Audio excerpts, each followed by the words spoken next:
Welcome to today's recording on the Rachel Varga podcast. It's great to have you joining me here today.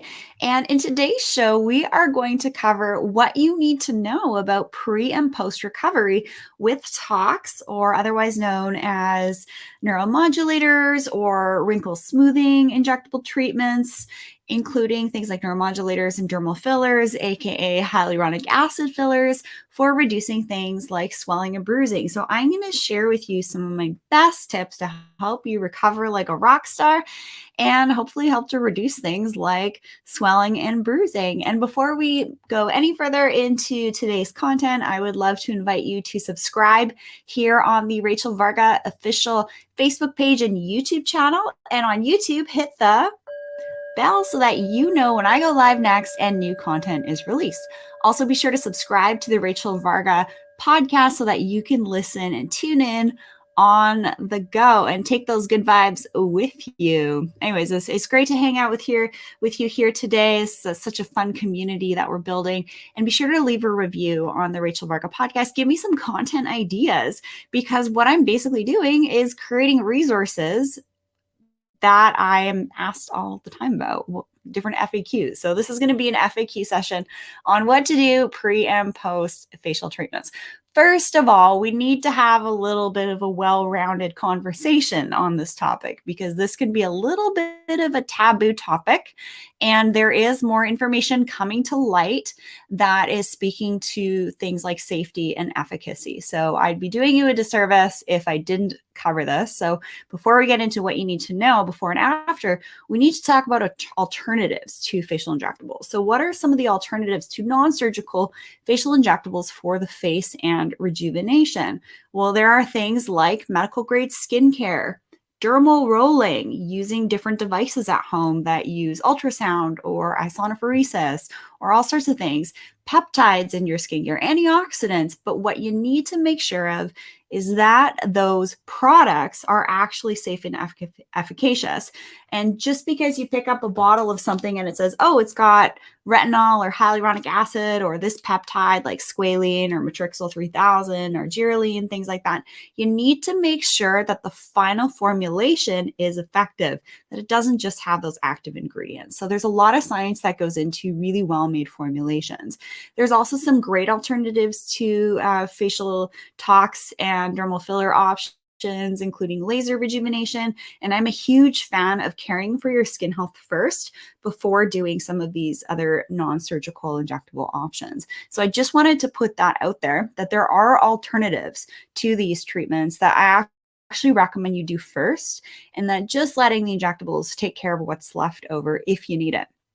The other thing I want to talk about is, when is it not a good idea to get facial injectables? And as many of you know, I am very much in the know of, really important things like holistic aging. So a lot of my colleagues have worked with individuals who have actually claimed that they've been injured from certain rejuvenation treatments. And a lot of times that can happen if someone has like an underlying autoimmune issue or their toxic burden is just way too high. So some of the things I've been talking about in my recent academic articles that I've published, because I love teaching other clinicians best practices and to promote awareness on these topics for yourself as the potential consumer, so that your safety and health is first and foremost. So if you are, say, living in a toxic soup of a home, of an environment, and then you go and have a treatment, it can kind of be that one thing that breaks the camel's back. So you only ever want to do specific things like rejuvenation treatments on yourself when you're feeling well.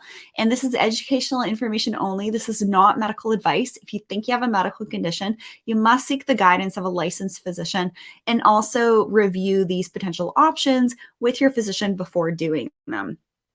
But one thing that you potentially can do is actually ask your provider for a Dutch test. I'm going to be speaking a little bit more on this Dutch test here. I'm doing it for preconception prep to make sure that my hormones are in check. But in my conversations with functional medicine practitioners, nurse practitioners, people that work with individuals that have gone through like breast implant illness and things like that, this is definitely a staple to get a snapshot as to what's going on the inside. And if you say have an autoimmune issue going on, or you're just not feeling great, don't get a treatment. That would be my advice to you, is to really work on your internal health first and the health of your skin.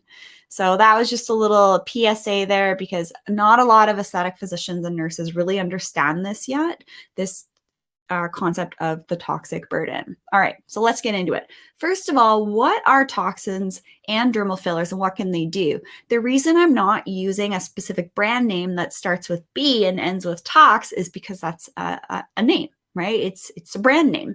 And I'm not going to talk about brands in this episode. They're neuromodulators or neurotoxins. That's why we want to be really careful that you're not kind of overburdened already before you have treatment. And what they do is they basically soften the message from the nerve to the localized muscle. So say for glabellar lines between the brows, forehead lines, crow's feet, and advanced protocols, off-label use can even include things like mid and lower face, which I can get into more detail on during consultation to talk about different options.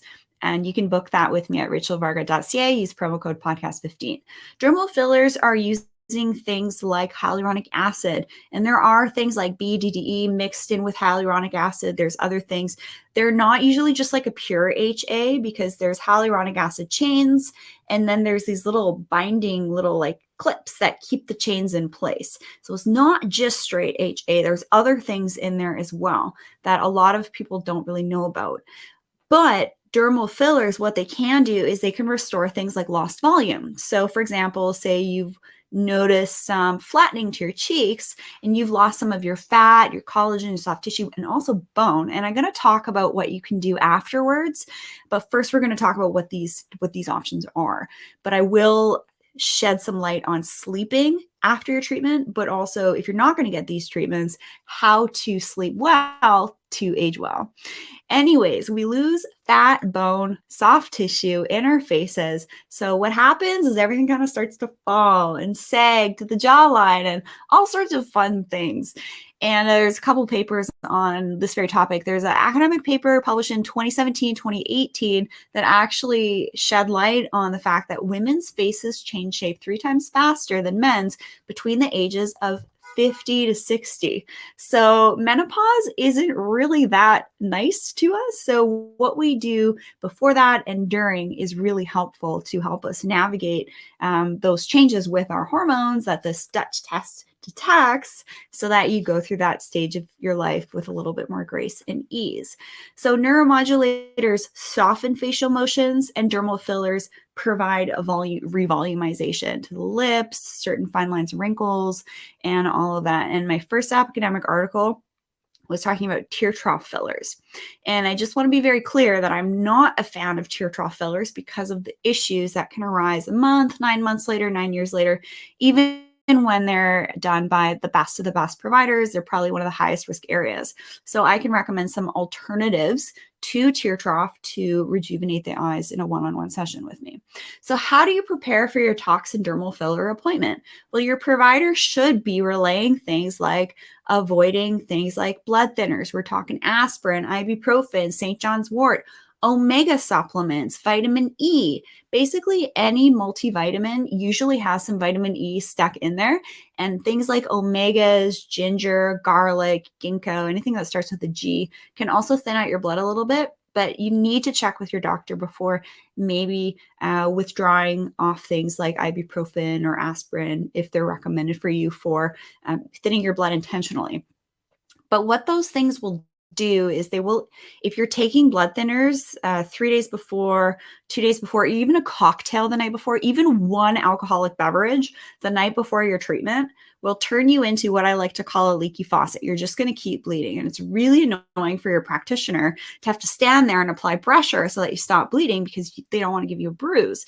But a lot of times practitioners are pretty rushed and they might not actually take the time to apply pressure to stop bleeding. So it's really up to you to do your research and listen to your provider and avoid things like those blood thinners if that's okay and you've been given the nod by your doctor. So no alcohol a couple days before, not even one half glass of wine or beer the night before. Trust me on this. And you're going to want to avoid any multivitamins or omegas as well. All right. Another thing that I'm going to talk about in regards to preparing for your skin before your toxin dermal filler treatments, we're going to talk about skincare products and treatments that also need to be avoided as well. So why don't we just jump right into that question, because that's a question I get literally all the time, okay? Which skincare products or treatments should be avoided pre and post tox dermal fillers? And that's going to be things like avoiding your retinol and avoiding things like dermal rolling for sometimes up to a week before and a week after. What things like retinol do, alpha hydroxy, beta hydroxy, they're basically exfoliants. And what they will do is basically help to promote cell turnover.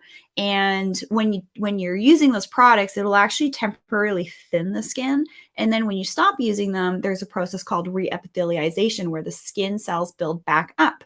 So what you don't want to do is, having had done a really intense exfoliation treatment, or you've been using retinol pretty consistently, or your dermal rolling, because it can actually lead to more irritation at the treatment site. So avoiding things like retinols and dermal rollers and those blood thinners before your treatment is really going to help your skin recover quickly and reduce any signs of irritation or delayed healing at the treatment site. Also, you're going to want to, after having like a laser treatment, you want to make sure that your skin's fully recovered and isn't raw or red or anything like that. So a good rule of thumb is about a month between lasers and also some of these non-surgical injectable options. So what are some of the best ways to sleep post-appointment and reduce bruising and swelling after toxin dermal fillers? And that generally is going to be, don't squish your face, because what happens is if you just had dermal filler, say, implanted into the cheek area, the lips, the marionette zone, jawline, necklace lines, and other areas, and what you don't want to do is apply pressure on those areas, because you can actually shift your filler and migrate. That's one of the reasons why I don't like tear trough fillers, is because it can actually migrate up into the orbit and block lymphatic drainage and things like that. So I'm getting a little technical in this video, and I'm really just answering questions that I get all of the time. And there's a lot of not so great information here online, so it's up to you to always confer with your physician before doing anything as well.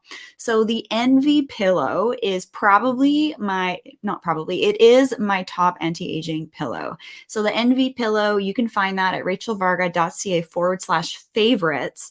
And the code to use for, I believe it's 10% or $10 off of your pillow, is Varga10.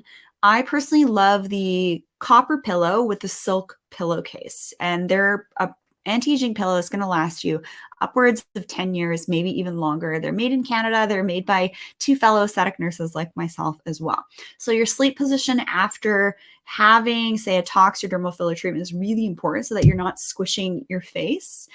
That is very key. And also just aging in general, you don't want to be squishing your face, because what that does is it creates pressure on your bones and your fat and creates vertical lines. So if you think of someone like Anthony Hopkins, he's got a ton of lines on his forehead that are vertical and also horizontal, and that can be contributed to sleeping. Also, some of the vertical lines in your brows or vertical lines to the lips are also attributed to side sleeping. Do not sleep on your stomach. If you have to side sleep, the Envy pillow is great, because it's going to give your neck the right angle and spine support as well.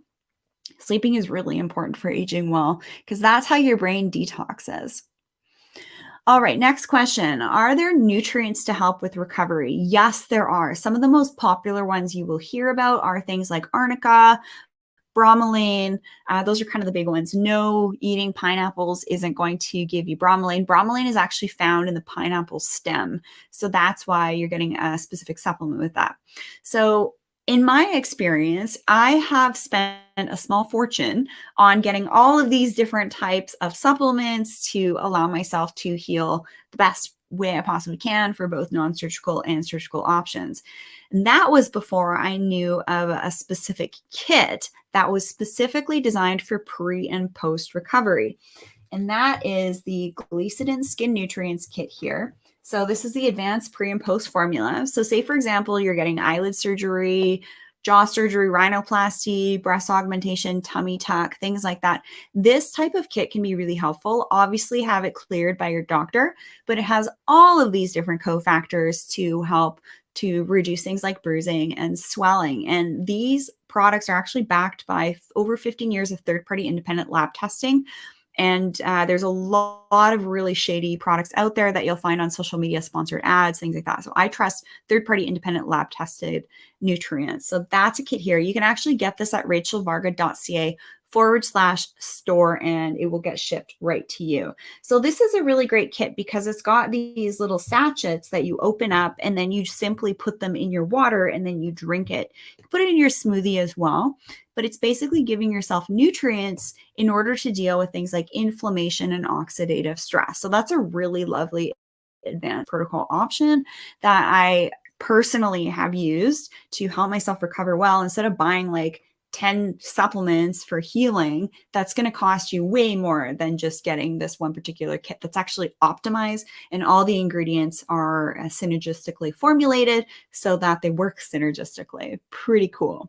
So that's my top nutrient to help with recovery. Also, sometimes I'll make sure I'm taking an antioxidant enzyme containing something like superoxide dismutase, because once there's injury, there's going to be inflammatory markers and oxidative stress and things like that. So that's like probably more sophisticated information than you've seen elsewhere here, but that's why you guys are tuning in here on the Rachel Varga podcast, because you guys want the best of the best research-backed, safe, and efficacious options. And there's tons of research on the glycine options as well. So I covered everything that I wanted to talk about in regards to, really covering pre and post recovery with toxin, dermal fillers, and neuromodulators, hyaluronic acid fillers for reducing things like swelling and bruising. And this is a resource for you to check in with. Share this episode with a friend or family member that is maybe considering getting something done themselves. And again, just a really important FYI here, when is it not a good idea to get things like facial injectables or just rejuvenation in general? When you're pregnant, when you're breastfeeding, when you're not feeling well, when your hormones are out of whack, you're toxic. And sometimes signs of toxicity can manifest as things like a lot of acne or a lot of hyperpigmentation or perioral or periocular redness and swelling. That can be signs that things are happening inside, and you need to deal with that first. So that's why your physician or your other healthcare provider could maybe make a recommendation for doing a hormone panel test kit like the Dutch test that I'll be talking a little bit more about on the podcast here and sharing my journey of going through all of that testing. So if you have a question around which products or rejuvenation options may be right for you, learn more with me at rachelvarga.ca and use promo code podcast15 for 15% off of your call with me. Share this episode with a friend or family member that you think could love it too, and show some love on the Rachel Varga official YouTube channel and on the podcast. Subscribe, and on YouTube, hit the bell so that you know when I go live next. And I also have a free gift for everybody tuning in. If you go to rachelvarga.ca, you'll see this cute little pop-up, and you can get free access to my sophisticated skin cheat sheet and treatment planning guide, which is kind of like a day planner for helping you organize your in-clinic options, and also a budgeting tool too. So those are free, and you just get that when you register for my newsletter. You'll get that straight in your inbox for free. Well, it was great hanging out with you all. Hope you had a great day. I hope you have a great day and have had a great day already. And, make smarter decisions for your aging journey. And no one's ever making you do anything. Only ever do things that is in alignment with your body, mind, spirit, energy. And when you're feeling well, if you're not feeling so hot, maybe delay your appointment until you are, and check in with your doctor if you think you have a medical condition. All right. Have a good one.